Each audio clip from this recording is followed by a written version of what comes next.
Hey, what's going on everyone? Alex here. In this video, I want to share with you how I came to love JRPGs so much.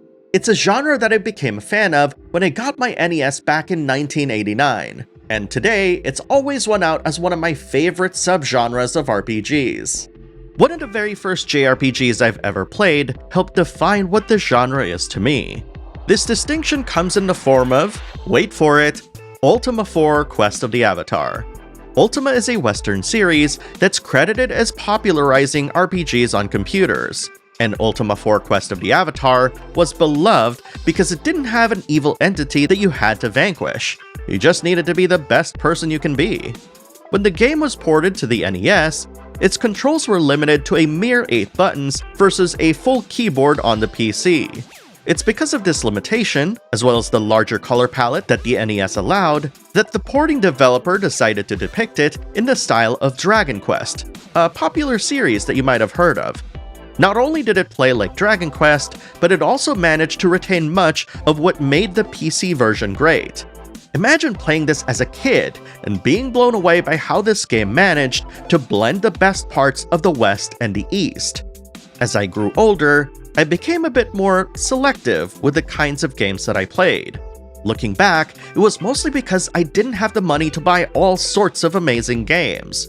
And so, I justified harshly what was a good game and why I should never pick up other games. And every time someone disagreed with me, I felt that I needed to fight hard to justify what I'd purchased with my hard-earned money. Fast forward further into the future, and I'd completely abandoned the genre, having exclusively played games on PC like Call of Duty 4, Rise of Nations, and Roller Coaster Tycoon, on a platform that wasn't known for great JRPG releases at the time. And while I played games like Final Fantasy X and Dragon Quest VIII, my ignorant self had distilled JRPGs down to these two franchises, with every other JRPG I played on occasion never quite meeting the impossible standards that I had set for myself. But a funny thing happened as consoles transitioned to the PS3. A game called Persona 4 came out towards the end of the PS2's life cycle, promising to deliver incredible 3D graphics, hours of voice acting, and anime cutscenes that appealed to the anime fan in me.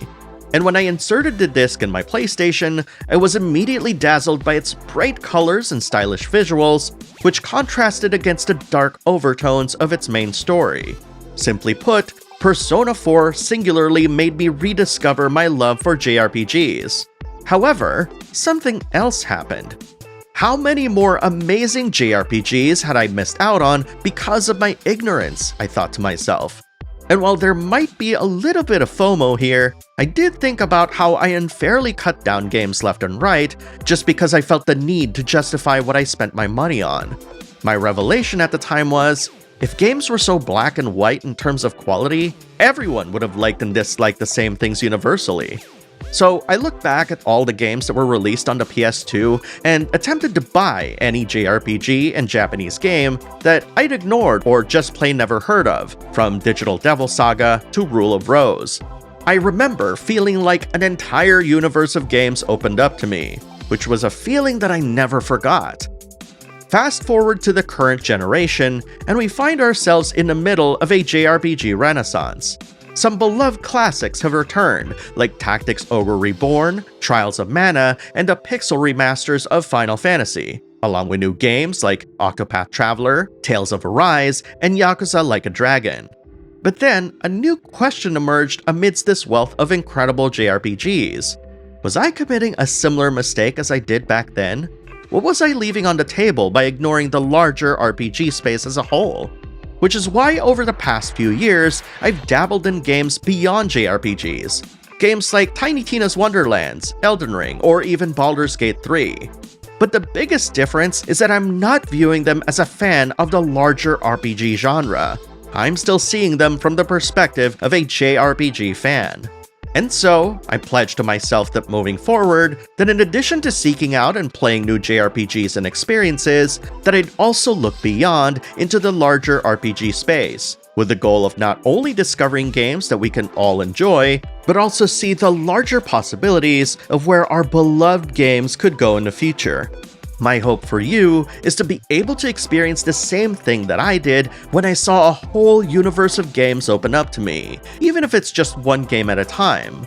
And because of our shared experience playing JRPGs, I've no doubt that I can be your guide through a wider world of RPGs as the months progress. And if you have a chance, play Ultima 4 Quest of the Avatar on the NES. I think you'll enjoy it a ton. And now I want to leave this question to you. How did you come to love JRPGs? What was the game that you played that made you realize that you loved the genre?